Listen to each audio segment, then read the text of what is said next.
Hi everyone, this is April and welcome to my channel. So for today's video, papakita ko sa inyo ang basic makeup pouch na pwede mong gamitin everyday. Daily makeup. Yung natural makeup na gusto mo yung parang fresh ka lang din sa araw-araw. So if you're new to my channel, please do click the like and subscribe. And click the notification bell button para ma-notify kayo sa next ko na upload video just like this. So, for any further ado, let's get started.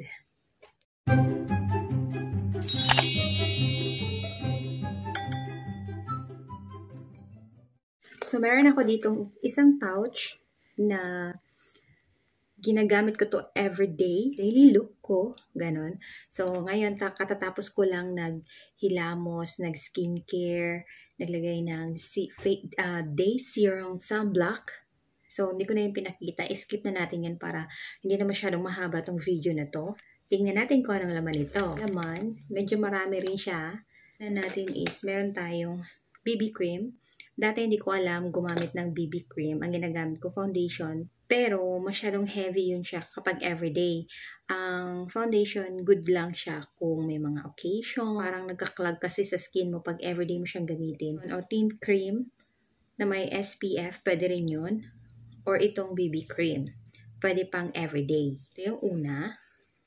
Then, pangalawa, meron ding, optional lang naman kung gusto nyo mag-long last, kung ang work nyo is 8 hours. Halimbawa, cashier kayo, 8 hours kayo, or sales clerk or relator agent, kailangan nyo laging mag-base ng primer. Bilhin products din ito. Kumuha lang kayo ng sarili nyong shade, kung ano yung shade ang inyong ng skin nyo. Tinted moisturizer. Moisturizer ng Neutrogena in the shade of sheer tan. Siyempre, Filipino skin tayo. Ang sabi ng husband ko, pag Filipino skin, Asian is yellow din. May code kasi sila. Pag American, red. Napakalimutan ko. Search ko ulit yan sa next vlog. Balik tayo dito. Ito ay isa sa pwede mong i-daily cream. Kung ayaw nyong magpulbos or ayaw nyong mag-face powder. Ito yung magandang application. Very light lang din siya sa skin nyo. Very friendly. Meron na rin siyang SPF 30 to protect your skin sa sun. Ito rin namang BB cream is meron din siyang 30 SPF at meron pang isa dito. Naubos ko na rin to. Yung pang siya. Malit lang kasi siya na illuminating. Yung light foundation siya na may shimmering. So, ang trick naman nito is, pag una mo siyang nilagay bago yung BB cream, meron siyang effect glow na pinapakita. So, meron kayong mabibiling ganito na may ibang name brand. Ang pangalan, ang tawag ito is Illuminating Drops. So, tinted sunscreen na parang foundation din siya. At saka meron siyang, maganda to kasi nga, meron siyang SPF 50 SPF. Yan. Pwede ito araw-araw mo gamitin. Yan, as long as yung tinted cream or yung BB cream, meron talaga siyang SPF. Mas maganda yung ganito, mas higher yung SPF niya. So, yun.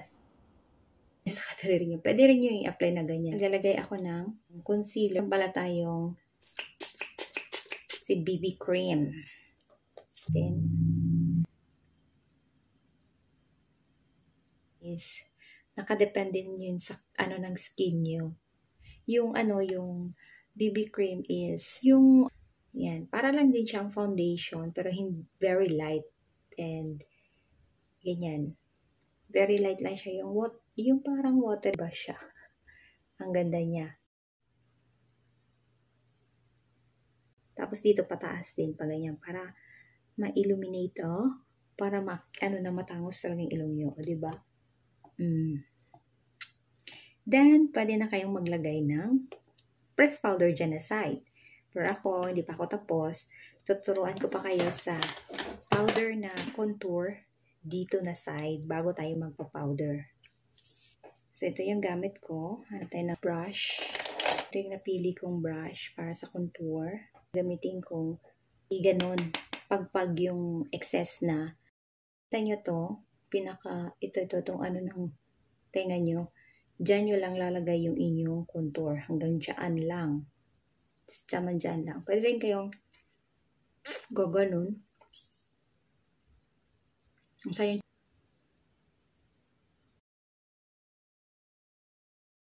kayong hahawak sa dulo ng brush nyo para hindi masyadong putok at hindi masyadong madiin sa parang yung sinusuntok na yung mini-makeupan nyo. Tapos yung sobra, lagay nyo dito sa under ng iyong jaw para payating na, be. Na yung ating airport dyan. Pabilog yung face natin, or yung pa-square, or yung pa-oblong. Siyempre, mas maganda talaga kung meron tayong pang-contour. So, ito yung pang-contour. Gusto ko ang Maybelline kasi friendly.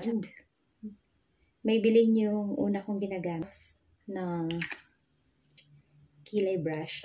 Yung pang all the way up. Dito sa loob. Siyempre, tapos, dito, ganyan. Sabihin kung hanggang saan. Dapat kayo ng mga ganito. Meron din na ma-dispose. Plakado talaga ang ating kilay. Kanyang very thinly yung kanyang brush. Buhok-buhok ng kilay mo. Sundan mo lang din yung shape ng kilay mo. Ngayon na pang-kilay talaga is yung guguhit-guhit ka na lang. Pang-contour na kagaya nito, yung manipis yung kanya. $1.25 sa $3. So, ganyan. Dito, i-connect ko siya dito sa dulo ng aking dimensional dito na tumatangos. Hanggang ito lang ako naglalagay. Ganyan, dito lang sa taas para ma-lift natin yung ating hindi tayo mukhang matanda. Shimmering na. Tapos dito tayo dito lang sa corner ng lap. Pa-inner, ganyan. Ganyan. Kuha ko nito. Itong gamit na gamit. Kasi ginagawa ko siyang eyeliner. Dito naman sa baba. Para lang ma-define yung aking eyes. No? Yung may ng pilik mata. Kung hindi kayo sensitive at mabilis na maluha, kaganyan nyo. Ganon din sa kabila. Pwede rin kayong pumikit.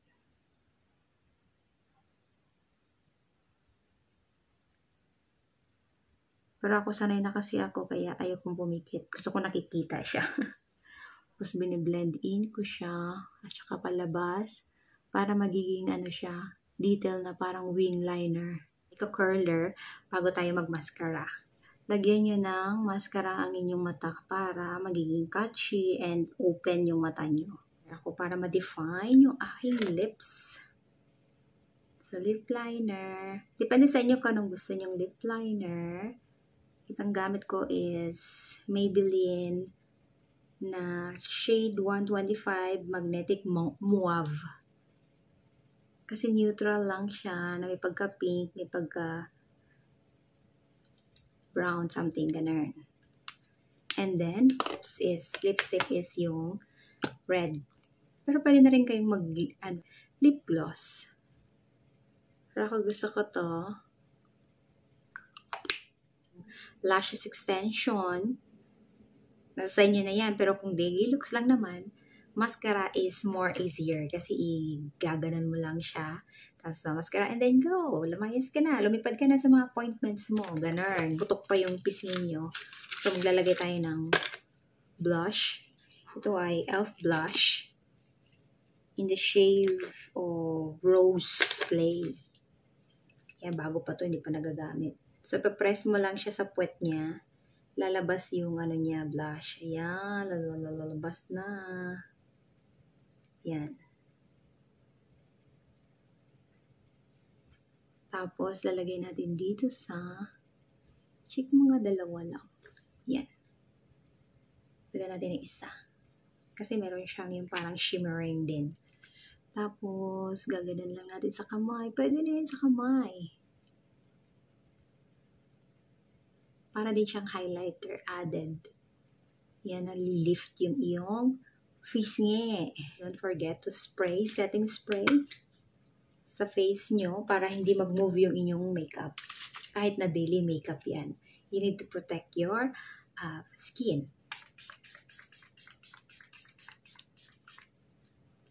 Ang gamit ko palang setting spray is Milani na Dewy Look. Yan, Milani. So that's it guys for today's video. I hope you learned something. Enjoy kayo. Ito na yung aking look. Tanggalin natin ang ating hope you do like and subscribe. Also, click the notification bell button. Kung nagustuhan nyo itong aking video, please like and message and comment po para naman maayos ko rin kung ano yung mali ko. Kung pro kayo na nanonood kayo sa akin ngayon, I'm still learning makeup. But this makeup na i-share ko ngayon is yung alam ko lang. So, I still need to learn more. Siyempre, sharing is caring. Kung meron kang alam, you can share it with me. Please comment para naman malaman natin kung may connection tayo together. And that's it. Have a great day and God bless. See you in my next video. Bye! So, ito yung aking look without the ring light. Something galing sa bintana. Naliwanag. So, ito yung aking look. So, yeah, ito na ang aking makeup after. Sa window naman tayo nag-test. Walang light. Yan. Titingnan ako ng aking husband over there. What can you say about my makeup? It's very strong. It's okay. It's fine. It's natural. I don't see big green and orange eyeshadow and all. Creates it natural looking. It doesn't look like you're wearing any natural the most. Thank you very much. Just enhances.